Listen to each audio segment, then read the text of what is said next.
Thank you for tuning in for this edition of Justice Watch with Attorney Zulu Ali. I am Attorney Zulu Ali with the Justice Watch crew, Rosa Nunez, Michael Bilal Clark, and Andrew Herman. This week, like every week, we see critical legal social justice issues.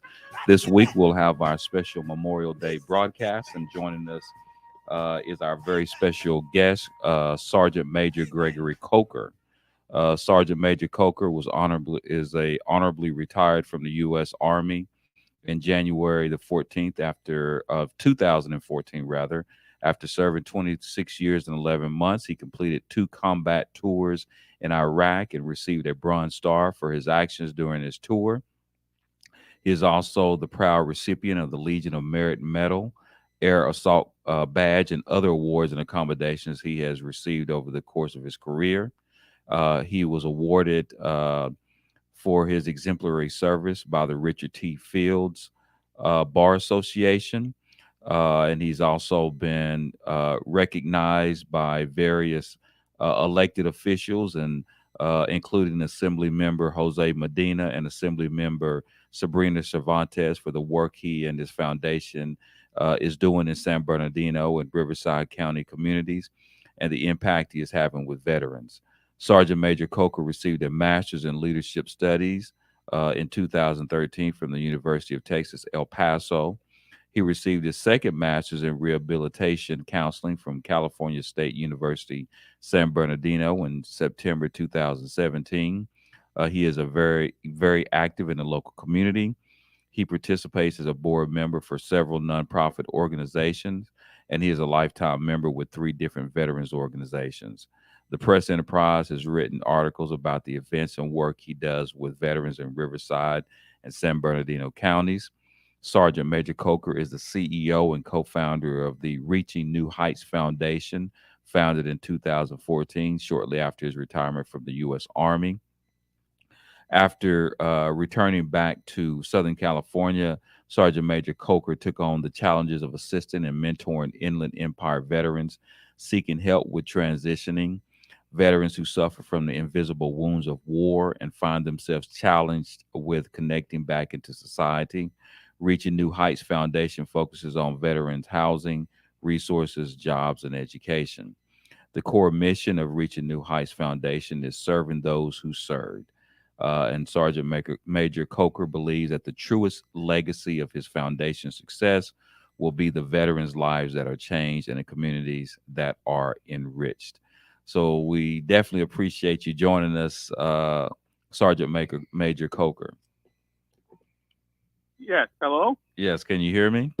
Yeah. Yes, I can. Okay. Wow. What a great intro. I appreciate it. I couldn't remember all of those things that we were a part of. Right. But thank you. I'm happy to be here. Okay. Thank Yeah, you. we're definitely honored to have you on this Memorial Day or special Memorial Day broadcast. Um, and so I guess, as far as just for those who are listening, I mean, sometimes I think that we think of Memorial Day and we kind of just look at it as just a 3-day weekend, as opposed to really what it's the purpose and the meaning behind it. And I think it was originally known as Decoration Day, and it's a federal Hmm. holiday honoring and mourning the U.S. military personnel who died while serving in the U.S. Armed Forces. It is observed on the last Monday of May. And traditionally, people visit cemeteries and memorials on Memorial Day to honor and mourn those who died while serving in the U.S. military. And, some people, many volunteers, place American flags on the graves of military personnel in national cemeteries. So, so it is, something that is an extremely important, at least from our perspective, tradition that we have here in this country, recognizing those who gave the ultimate sacrifice. So I guess I could begin with just asking you, just generally, what are your thoughts on Memorial Day and what does it mean to you? Yeah. Well, thank you for that question. And it is a very solemn day. A lot of times, as you mentioned, that most most people enjoy it as a 3-day holiday. They're barbecuing and they're just having really kind of a good time, and and rightfully so in some respects. But for me, it's a very solemn occasion. In fact, I'm here in my backyard with another veteran, and we're just kind of really sitting, and we just kind of talked about a lot of the losses that we've seen from various wars that people don't even remember.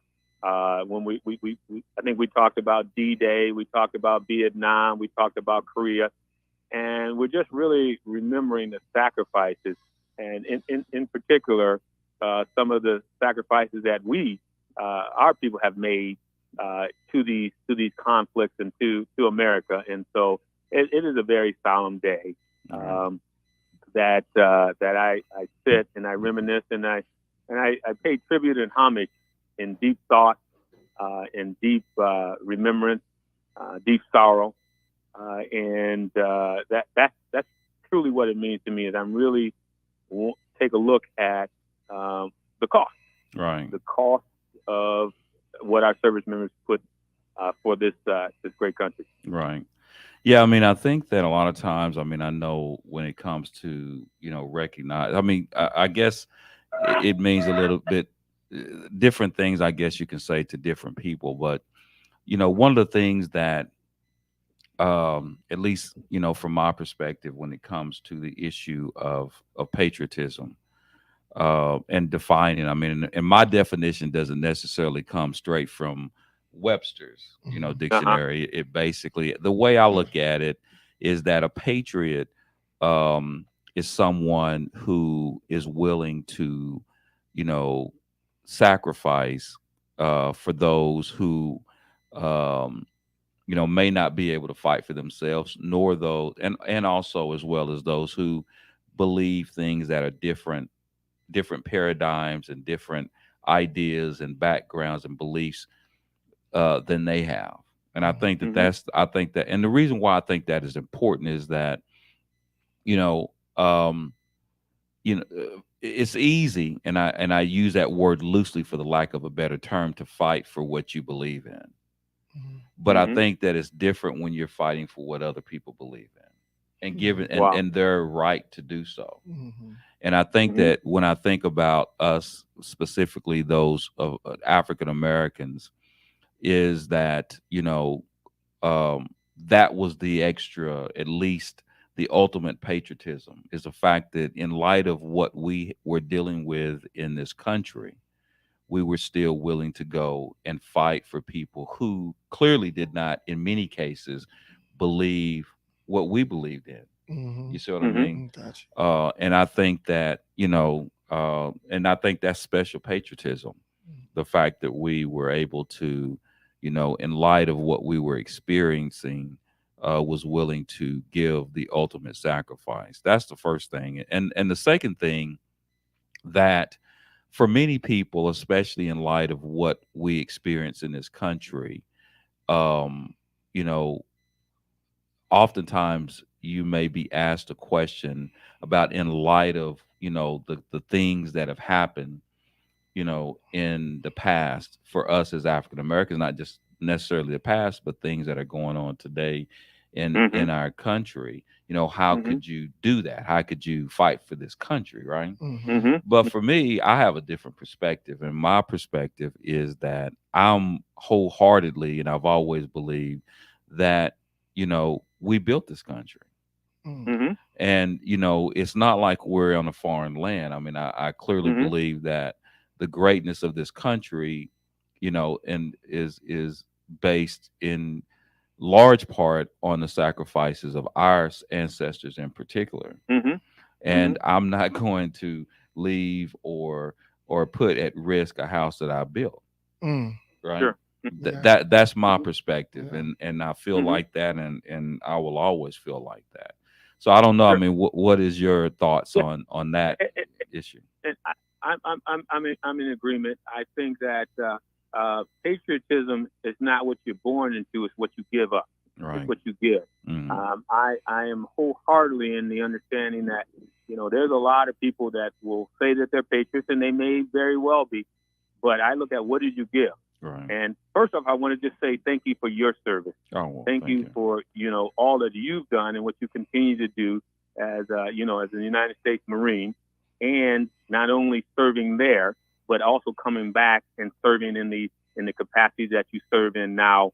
And I want to commend you and thank you for that, for being the civil rights advocate, a veteran, a civil rights advocate, or a advocate for all. So first of all, I wanted to thank you for that, Well, thank you. and all that you do, and your family. Not only, this is what I call it, for not only yourself and your activities, but your family. I think that I want to commend your daughter for being a part of. I think she's now the has the honor of being an attorney as well, and just thank you for doing that, and really being the kind of father that showed her, and been the kind of father that gave her the idea that that's what she wanted to be as well. So thank you for that. Oh, well, But thank you. when I look at patriotism,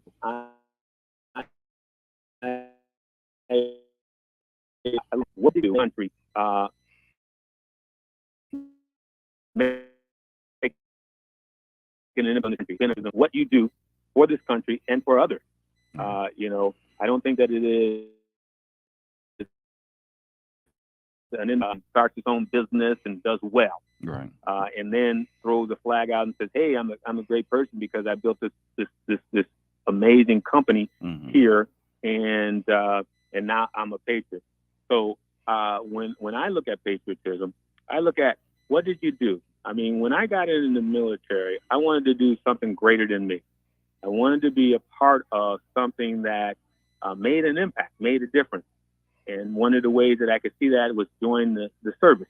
Right. And that was bigger than me, because as you alluded to and stated, that there were rights and things that were given to others or widely recognized that wasn't really widely recognized or accepted for individuals of color. Right. And so I don't say that in a way of having an issue or a chip on my shoulder, but I base that on the reality. It's just a simple fact that is the case in society in some aspects. However, I still believe that this is the greatest country on earth. I've been to several different countries, probably as you, and we've seen what that's like and what it could be like here. But we have the opportunity to grow. We have the opportunity to succeed. We have the opportunity to advance if we are able to kind of figure it out or apply ourselves. So when I look at patriotism, I look at what did you do for this country beyond yourself, beyond your immediate household. That's a patriot to me. Right. How much greater than you were than your immediate environment? How did you impact the lives, the society, this country beyond what you've done and your personal gains and success? So I'm not sure if that answered directly on what I believe about patriotism, but I don't take it lightly, and I think that is an excellent question. And in my definition is, what did you do for America greater than yourself? All right. Absolutely. One of the things I would, for at least for this show, and I've actually done it in the past, is I'm looked at some of the numbers as far as the service of African Americans, and one of the things that I was looking at specifically, because there's so many different statistics and they change from time to time. But regardless of what statistic that we look at, we see that African Americans tend to oftentimes that not only just for serving, but as far as giving the ultimate sacrifice. I was reading where it said in the Civil War there was 1 in 5 African Americans, gave their life when it came to serving, even as far back as the Civil War, right? And then even as we come up to the the Vietnam War, it was the same thing. I think they said 300,000 and African Americans served in the Vietnam War, and in 1965 African Americans filled 31% of the ground combat battalions in Vietnam, Mm. while the Mm-hmm. percentage of African Americans as a minority in the general population was 12%. Mm. Also, African Americans suffered 24% of the U.S. Army fatal casualties. African Americans saw combat at a higher percentage and suffer casualties at a higher rate. So, I mean, you look at the number. I mean, twice as many. We're 12% of the population, but Mm-hmm. and so, and regardless, I mean, we even fought for the right to even serve in many cases. Mm-hmm. Yeah. To be able to give that, to and so, and again, going back, and you make a really good point because I'm a solution based type of person, and when you talked about America and the greatness of America, and when we talk about and what I don't like, Sergeant Major, is that when we talk about the issue about the greatness of America, we almost talk about it in a way sometimes like we had nothing to do with it. Mm. You know what I Mm-hmm. mean? Mm-hmm. Mhm. So it's like, I mean, all of the post, uh, or even the civil rights, all those things, Brown v. Board of Education, the civil rights movement, the civil rights acts that not just benefit us, but in many ways benefited other people more Mhm. in Mm-hmm. some ways than they Yeah. benefited us, Correct. right? Correct. Mm-hmm. And Mm-hmm. sometimes it makes me it bothers me Sure. when people Mm-hmm. make the argument like you will never hear me speak as if I'm a foreigner in this land. Hmm. Mm-hmm. You know what I Mm-hmm. mean? Yeah. I mean, and Sure. I'm proud not only of serving in the military, but I'm also proud of of the history of my ancestors and Mm-hmm. how they built it being a great country. Sure. Mhm. You know what I Sure. mean? And Yeah. so that's kind of where, I get kind of, I'm proud of who I am as an African American. I think everybody knows that. But I Mhm. look at it from the perspective that, I'm proud of the country that my ancestors built as Yeah. well. Yeah. You know. I think you make a huge, huge point, and I think we, as African Americans, Black Americans, do ourselves an injustice when we don't think that we belong. Right. I think that it is paramount that we recognize, albeit how the history books want to annotate it, how schools and how these different organizations want to annotate it, but we belong. We were a intricate and central part of the success of America.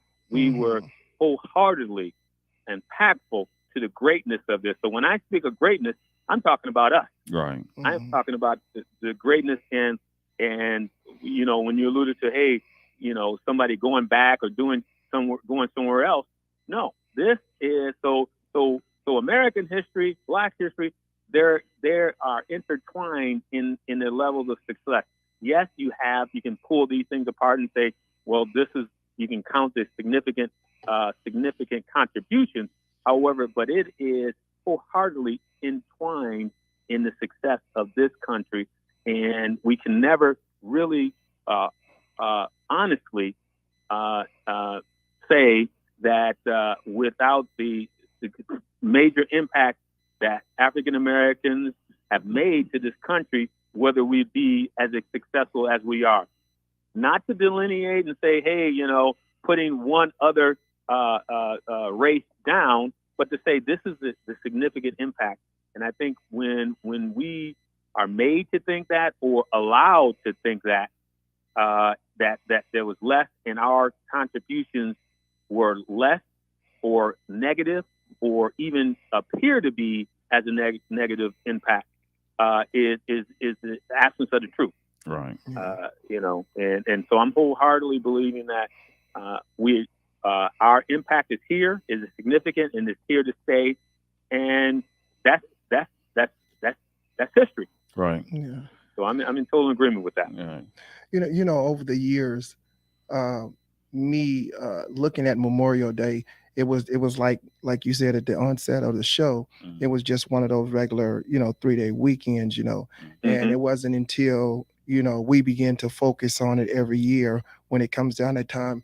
that I actually became a little bit more knowledgeable of it. And I think that me growing up and not having someone in my family who actually went out and served and actually, died in war.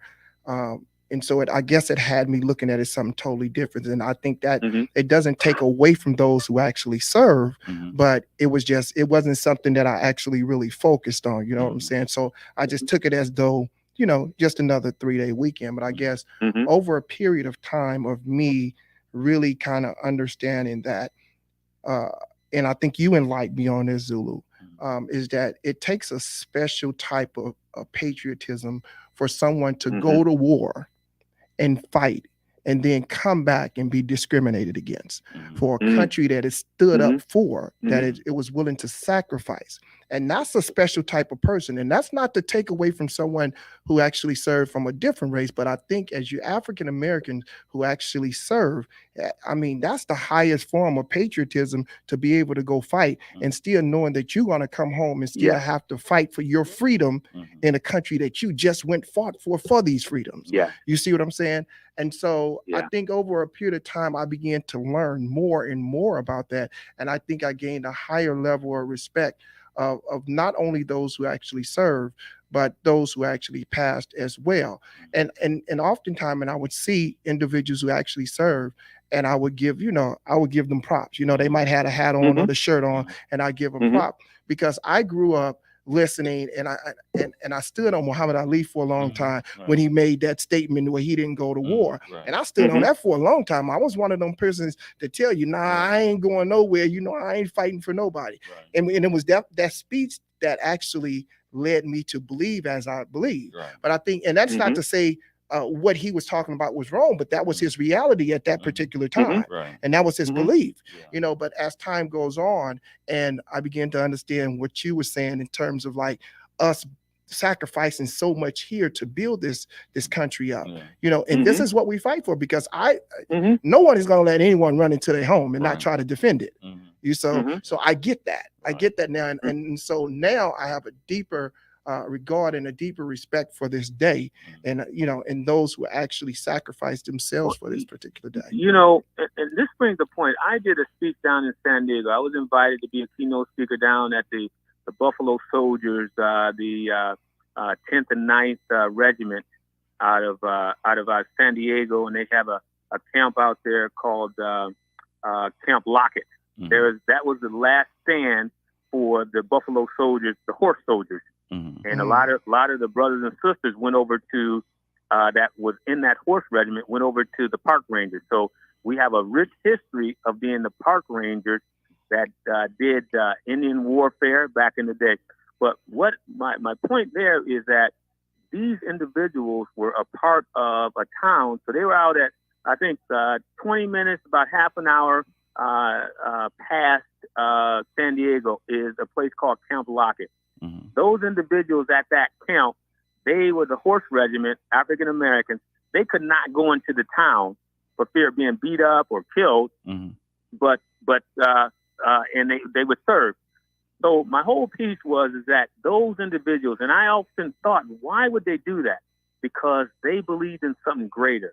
They believed that at one point their children and their children's children would be able to have a better life, And that's why you do, and a lot of the African American, the soldiers, and would do these things, because I'm sitting here and I thought, like a lot of folks thought, like, why would you go and fight and then you couldn't even come back into the town? And they would throw things at you, spit, or do these kinds of things that you were protecting them or protecting this country.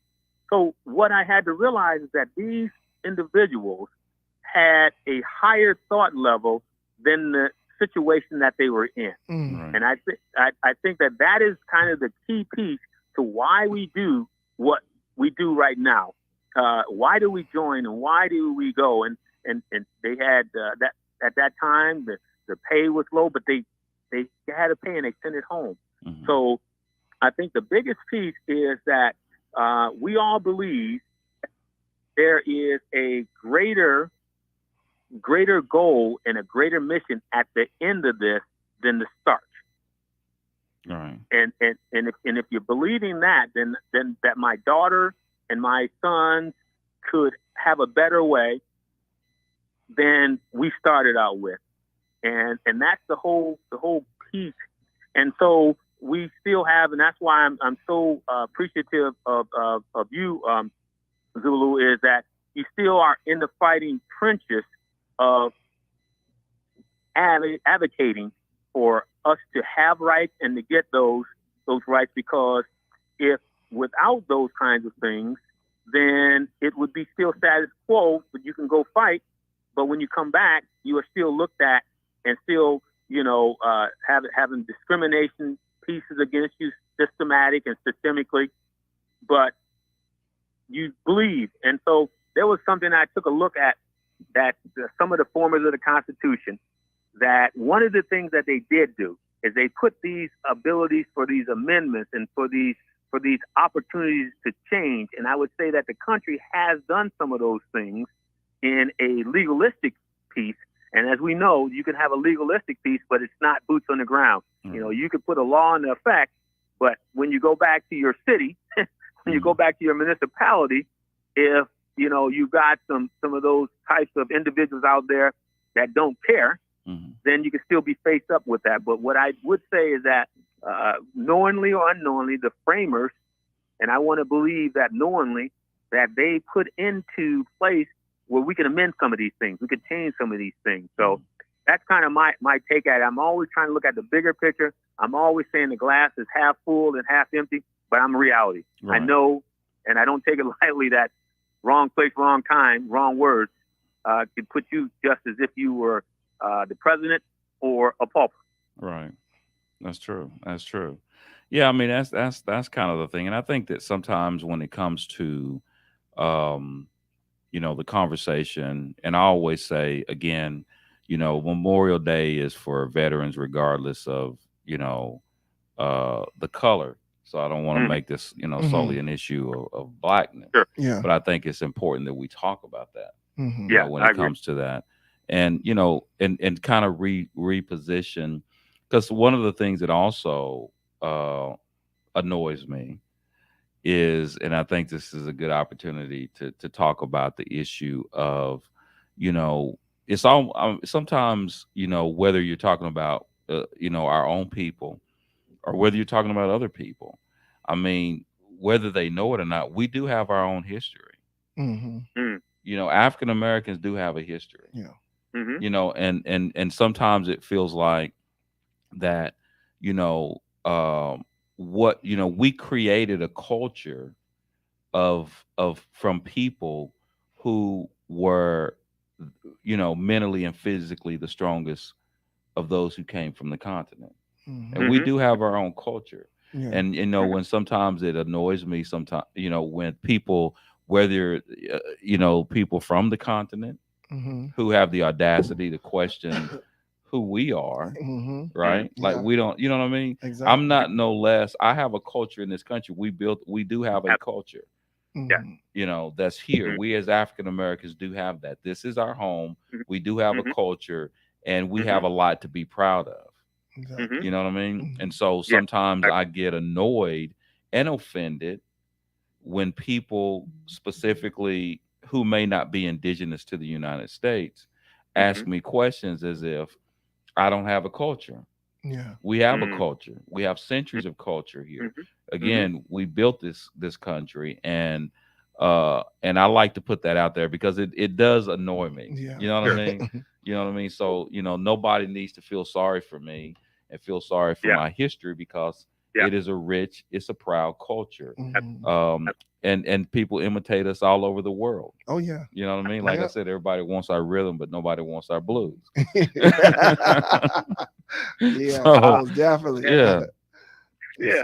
Well, yeah, and that is always something that's kind of prevalent, that that not indigenous to this country will say, hey, that they've got a richer, or that they question what we've done here. And you're absolutely right. It is an annoying aspect, frustrating aspect. However, it is full and rich. But the biggest thing that I see is most of the people who are asking where they at, Right. they're here. Yeah. Hmm. That's true. Exactly. Right. Yeah. That's a Well, great what you point. doing here? Right. Yeah. Yeah. Every asking because you here, I'm missing something. Exactly. Yeah. Right. Yeah. That's so true. Yeah. To You know. right. So you coming to get some of what from something that was created over here, or Yeah. Right.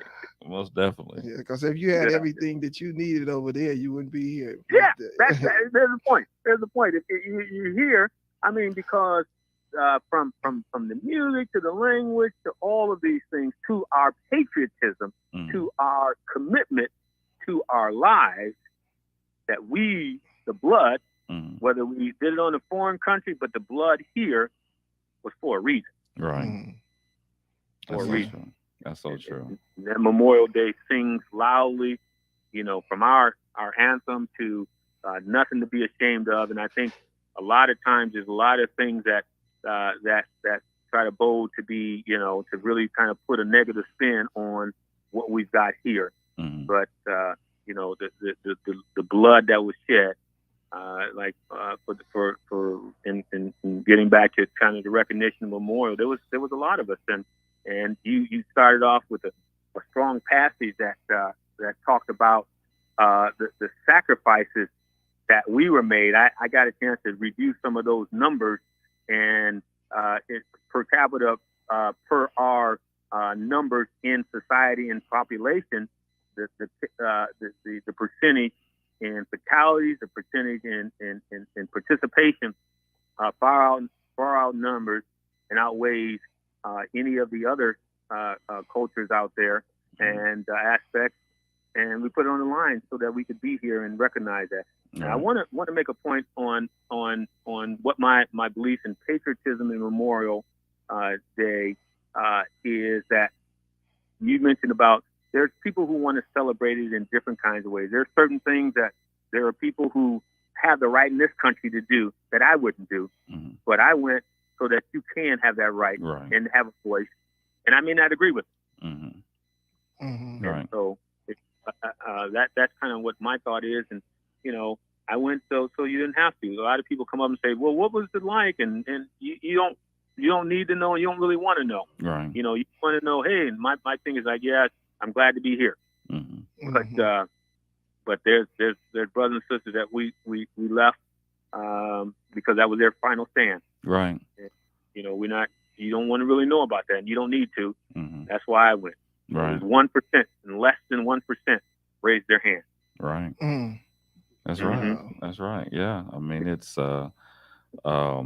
and hopefully, I mean, using this as a way to are recognizing the sacrifices and the fact that and I know this is Memorial Day, and this is primarily focused on the ones who gave the ultimate sacrifice. Sure. But at the same time, we should do more.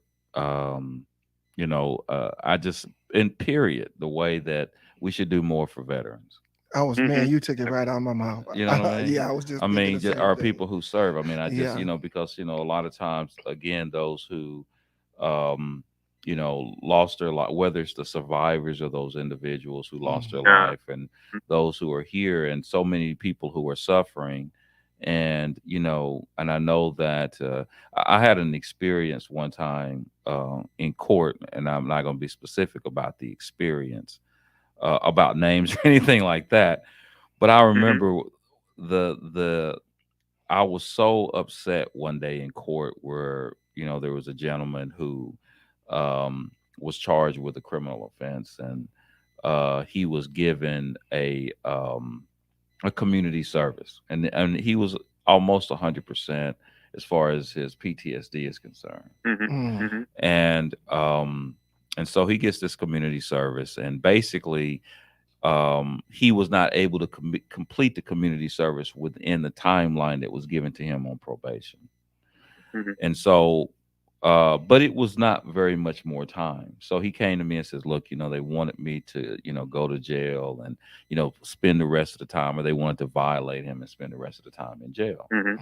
So I said, well, let's see what we can work out. I felt comfortable in light of the fact it was only about him completing the community service. Mhm. Um, that we may be able to get it reinstated and he could, complete everything. So I go to court and we go back and we're talking and and I'm pleading. It wasn't on the record. It was kind of, behind closed doors. I'm pleading with him. The probation was there. His former public defender was there. The DA was there. And I'm pleading to see if we could give him a little bit more time. Mhm. But I was so upset because I felt like they did not give him enough love Exactly. and the Yeah. things that they were saying. Mhm. In other words, I'm saying, it's like he just didn't fall off a turnip truck. Exactly. Mhm. He was suffering from almost 100% PTSD, he had Wow. injuries and all of that. And the coldness, that they, showed towards this individual Mm. was so annoying. He wasn't African American. He was white, but it didn't Yeah. matter to me because he was a veteran. Yeah. And so that goes across the board. I can Exactly. say from my Sure. firsthand experience that the way that we treat our veterans is and I think that if we want to make this country a better place, I think that if you watch how we treat those who gave their lives and or who were willing to give their lives and those Mhm. who gave their lives, I think it tells you how far away we are from where we need to be. Yeah. Yeah. You can't Yeah. expect, and that's a mark. Mhm. You know what I Mhm. mean? And that's Mhm. where it comes from. I Mhm. mean, that's an unfortunate thing. I mean, that's Sure. what we're battling between, battling with in this country. Mhm. Because don't think just because someone happens to think that because of their social economic status that this country that they're good patriots or good Mhm. people. Mhm. Mhm. In many ways, those are the people we're battling. Yeah. The same Mhm. people that we're battling with the way that they mistreat our veterans are Mhm. generally the same people we're battling when it comes to racism. Mhm. Yeah. Wow. Yeah. Mhm. You know what I mean? I mean, Yeah. don't if a man is going to mistreat a man that has served his country, I can assure you, he's going to Yeah. mistreat. I think that you know the injustice or the misnomer. I think that at some point folks are trying and in certain ways. I mean, the 10%, you can go get a free hot dog. And I'm not discrediting that. Go and get lunch and service at different places because they're honoring on the day. Tomorrow it's probably they probably lose I don't know a couple 100,000 Mhm. on free meals. However, the biggest piece that they could do is look at the systemic system that says, okay, this is how we're going to handle this certain situation. You can say, hey, thank you for a veteran for your service, but when you Mhm. talk about justice and when you talk about let's look at some equity or some sympathy or some additional or support Mhm. that this individual has earned Yeah. Mhm. has earned is where they're really lacking at. Right. I think that the thank you for your service Mhm. and those kind of things are all great and dandy, and I don't discount that. However, the greatest amount of justice and the greatest amount of support is when they're in these positions where they have the ability and they're in authoritative positions where they have the ability to say, you know what, let me consider additional. Let me consider additional because you did the additional. Mhm. You did the unthinkable. You did the service, Mhm. Yeah. and that's where we don't get a lot of support in jobs and different things Mhm. as a veteran, Right. where they talk about it, but when it comes to, I've seen many of veterans that could garner. And I've been in those same situations that you talked about. Mm-hmm. I don't even know if I was in that room. I may have been, but yeah, it is a cold effort that happens to individuals that you say, hey, thank you. Mm-hmm. But when you're putting the rubber on the road where you can really give a thank you, I think we're really lacking in that, in a lot of instances. Oh yeah, almost definitely. I mean, and it kind of like, it's really in the same space, although we're disconnected because we don't have that conversation, but the same paradigm still exists. So in other words, you have so many people who, and I'm saying this because it may sound offensive to some people, but to get to where I'm going with it, you have so many people that are privileged off the back of those who done so much for you to be put in a privileged position. Yeah. But it's hypocrisy. Correct. In many ways, because it comes from the same thing. For example, whether we're talking about from the very beginning of the unpurchased land, uncompensated labor, and the people who go out and sacrifice for you, Yeah. so that you will be able to sleep and live in a safe country. They're the same people. Yeah. They really are. And so that's, and like when someone looks at you, when they say it, it's rhetoric. The patriotism is fake. You know what I mean?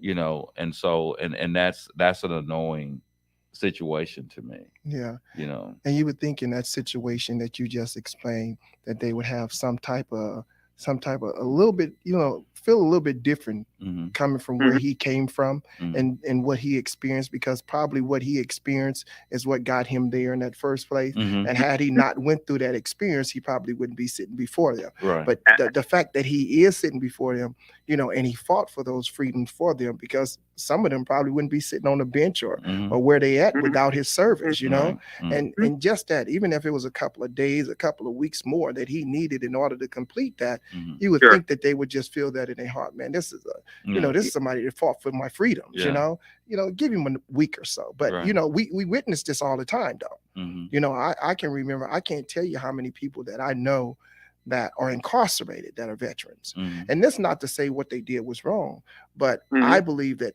they was not able to cut off a lot of stuff that they went through, and a lot of the teachings that they were taught, they weren't able to cut it off, and they weren't able to get the proper medical treatment in order for them to think like they were thinking, suffering from the PTSD and stuff like that. And the thing about it is, because I believe that there's not enough programs that will aid and assist those that need that type of help. And so when they end up in situations like this, people look at them from a different perspective, which is a sad reality. Yeah. I'll tell you, go ahead, Sergent. No, what I think is that our country, by and large, is a lot of times is knee jerk. Now, and what I mean by that is when 9/11 happened, everybody saw war right on their front step, right there. And everybody was like, hey, what can we do? And all of these kinds of things. But the further you move away from that, the further you go back into systemic systems. I think all of those kinds of things were all kind of dropped when you've seen that, what you've seen on 9/11, countries see that every day. Right? Exactly. But the strongest military in the world was called right then. Everybody, and so that we were called.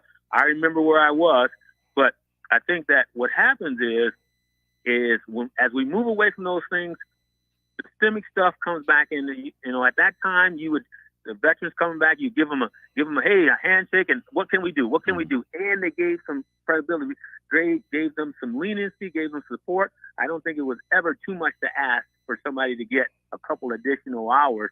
But as you got closer to 9/11, that's the only real thing that brought war to our doorsteps on a national level with media. I mean, there's been other incidents, and it happens ongoing more than the civilians know about attacks that happen in our country that they don't see. But I think if we bring that back and say 9/11 and all the people who died after that, the military and the Pentagon and attacks on those kind of things, brings that to home, and people can really, it resonates with them more, and they will give that leniency, but they forget. Yeah. But service members remember that every day. Remember the loss. We remember 9/11 and that potential every day. Right. Yeah. Every day. And You it's, one of the things I was going to say as far as, the fact that we need to do more on Memorial Day and recognize our veterans is, I was so taken back, when the things that people were saying about John McCain Mm. and the fact that, they were cool with that. They were cool with the fact that you had, and I'm just going to put it out there, that you had leaders Yeah. of this country that were going to support anybody that were going to say the things that they said and make fun of his service. How could you possibly say that, I follow people that don't get captured? How could you possibly say that? Yeah.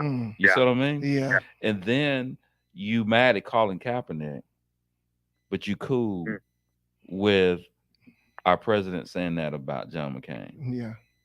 Wow. That, you see what I mean? And that is that, and that puts it back into perspective. I mean, we need to check ourselves on Memorial Day, on these days. Our true, Yeah.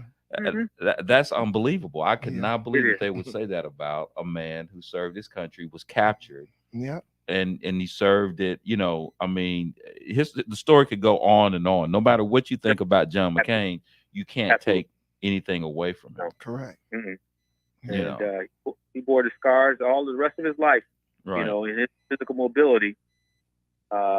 Absolutely, I agree. That does resonate with the overall arching concept that what tribute are you paying to the veterans beyond your stance of whatever it may be, your aspect or your political, whatever that, but to have a demonstration of that speaks volumes. Yeah, to be able to publicly criticize someone's service. And the laws and everything that you live by is partially, granted to his fight and his sacrifice. What you live by every day. And the freedoms that's guaranteed to you is what he fought for. But yet you want to turn back around and make these types of statements about him.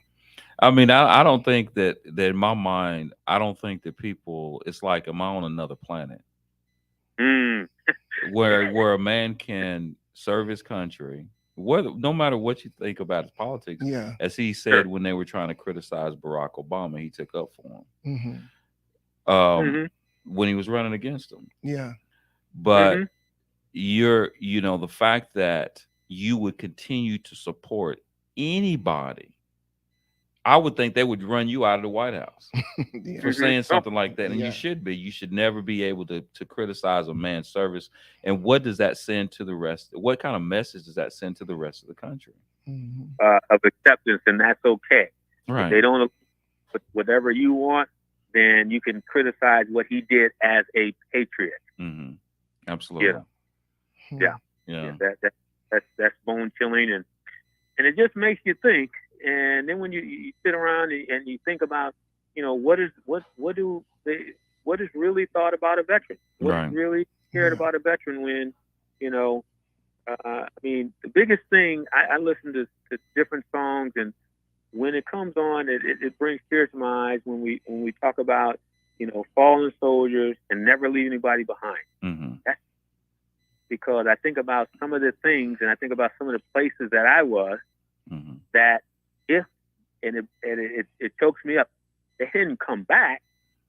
They didn't come back. I've been in places where if they didn't come back, my leadership was the only folks that knew I was there, and knew where I was. If they didn't come back, I wouldn't be here. Right. Yeah. Honestly, so that's the whole. Yeah, there's some things that I still are challenged with that, man, it was left up to somebody who was one of the leaders and was a true patriot. That if it wasn't for him and they didn't come back, where would we be? Right. Most definitely. Yeah. Yeah. I mean, it's amazing, man. I mean, and I know that even today that, people that, you serve with, I mean, there's that connection, Yeah. When it comes to people that you go out and you give that, that ultimate sacrifice, and those people that you serve with. And, and I remember when I was in the Marine Corps, we couldn't say black or white. We had to say dark green Marine or light green Marine. So, Yeah. but yeah, I mean, it's something. I mean, we have some work to do when it comes to, the way that we, and I think that's the challenge. That's where it's beyond, sometimes we get caught up sometimes in this whole colorism, but it's beyond that. Yeah. It's something deeper when you have, again, going back to me, that John McCain thing was huge. I mean, I'll harp on it all the time. Yeah. Because you have people who continue to support this person, even though he's made that statement. Sure. So is it surprising that we have other issues when it comes to the way that they treating people of color or other citizens? Because you can't be a patriot and hate people that are in your country. That automatically excludes you, in my opinion. Correct. Yeah. I think that the politicization of positions. It used to be there's certain things that transcend your position. There used to there were things that transcend your position, but not so much now. Yeah. Not you can say and do anything, and you got your position. Right.